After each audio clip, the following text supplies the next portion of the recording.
నిరుద్యోగుల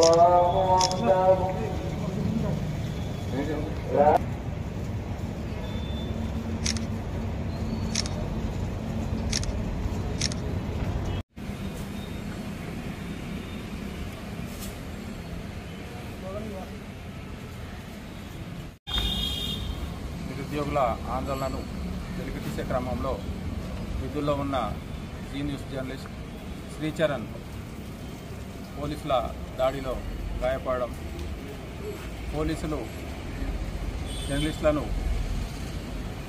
శ్రీచరణ్ను అకారణంగా గాయపరచడం విచారకరం.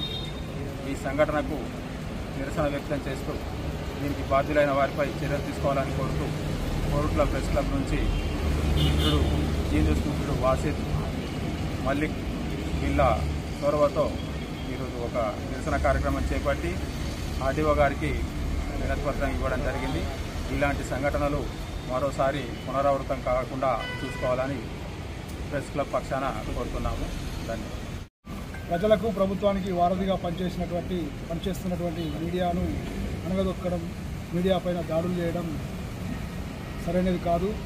ఉస్మానియా క్యాంపస్లో విద్యార్థులు నిరసన తెలుపగా ఆ న్యూస్ కవరేజ్కు వెళ్ళినటువంటి జీ న్యూస్ రిపోర్టర్ శ్రీచరణ్పై పోలీసులు ఆశావికంగా దాడి చేసి జీబులో ఎక్కించడం, గాయాల పాలు చేయడం సరైనది కాదని చెప్పి ఈరోజు కొరుట్ల ప్రెస్ క్లబ్ పక్షాన రెవెన్యూ డివిజనల్ అధికారి కొరుట్ల వారికి వినతిపత్రం సమర్పించడం.